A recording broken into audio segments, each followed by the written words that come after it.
Hey guys, Angela here and welcome back to another Hobby Night vlog. In this week's episode, we will of course be taking a look at my Death Guard army and the progress that I've made on that, but I also thought it'd be cool to discuss the Silent King release that Games Workshop announced earlier this week. So let's get to it. I've done it. I have painted 60 Poxwalkers. They are done and I cannot tell you how glad I am to not have to be painting any more Poxwalkers for the foreseeable future. It feels fantastic. And they also look fantastic, which I'm very, very happy with.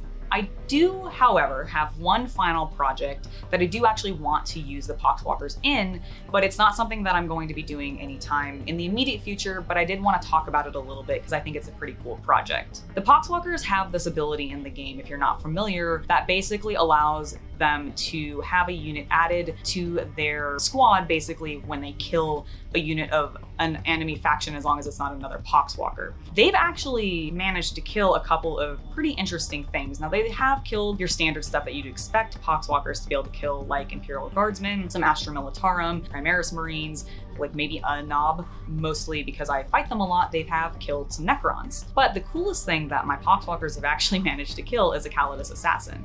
And so what I want to do is with each of those factions to kind of represent those kills, I have a couple of easy to build Poxwalkers left over that I want to convert to represent those various characters. And of course, the most exciting one will be the Assassin.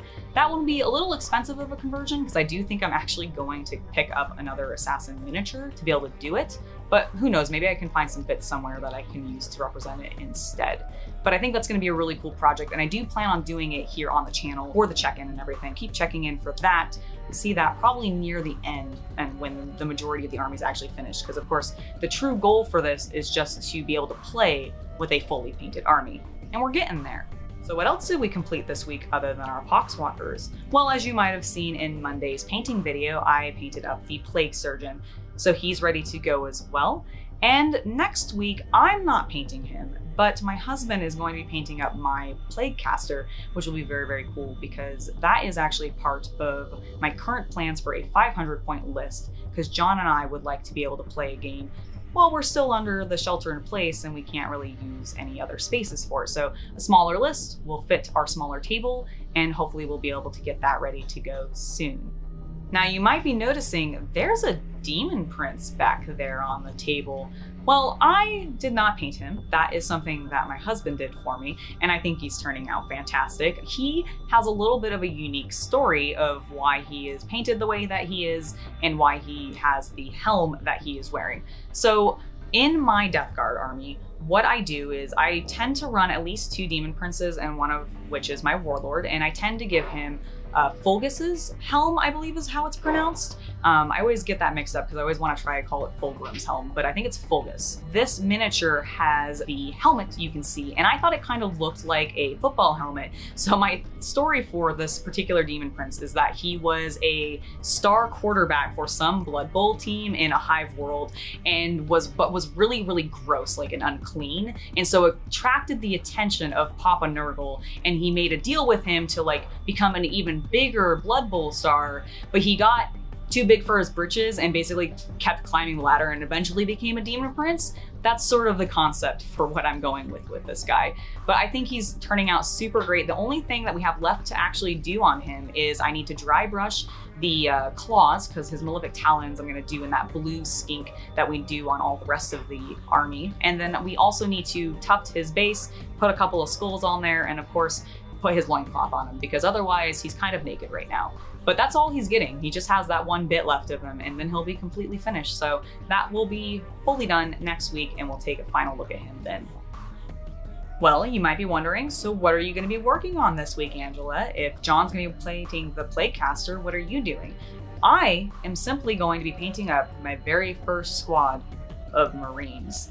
I've never actually, in the 7 years that I've been in this hobby, or active in it rather, I've never actually fully painted even a single 5-man squad of Space Marines. So that's what we're doing this week. I've picked out a couple of models that I want to keep in a squad together, and I think they're going to be pretty cool. I have a little story for the 2 that sort of look similar, the Light Launcher guys.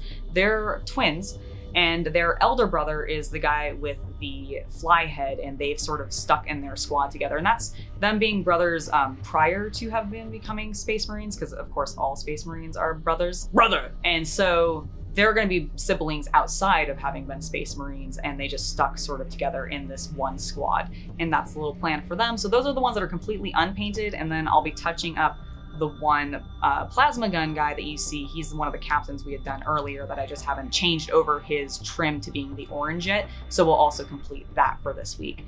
But that's what we've gotten done for the Death Guard. That's what our plan for the coming week's Death Guard is going to be. Now let's talk about some Necrons. So the Silent King is returning, and the Necrons look like they're actually getting maybe some hopefully beefier updates with that return, or at least that's what I'm hoping is going to happen for them in the future. Because it seems really cool to bring him back, but he's older than the Chaos Gods. He should be on scale with like Gilliman when he returns. So I'm really curious to see if maybe the Silent King ends up getting a rule like Thraka has, where he's gonna have over 10 wounds, so he can be targetable, but he can only, say, lose 4 at a time, or per phase. I'm very excited to see whatever they do with the miniature itself.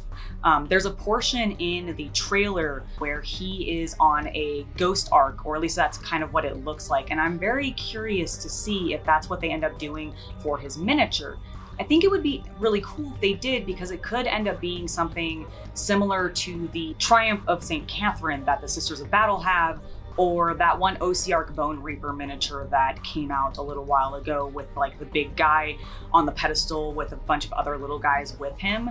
Since in the video they show other characters on that ghost arc with him, including those 2 floaty things that he's got behind him, which I have no idea what those are, but they could be the 2 guys that you see at the very beginning of the video.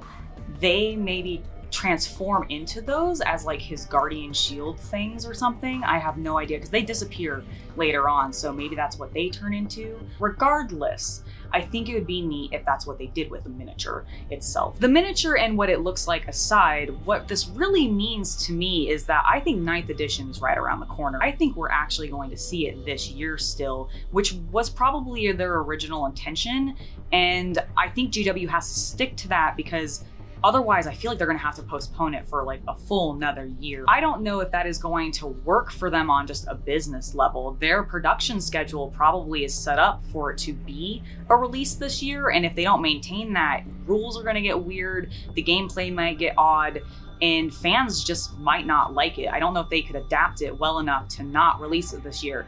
So I'm hoping that him coming out now and them doing this reveal still means that 9th edition will be here. And if that means that Necrons are going to be the first ones to get like a super update like Death Guard did for 8th edition, I am very, very excited, because we are a Necron household, and I look forward to actually being able to have some much needed love to our Robo Skelly boys. Well, that's going to be it for this episode of the Hobby Night vlog. Let me know in the comments what you guys think of the Silent King return and how you think my Death Guard army is coming along, and I will see you guys next week.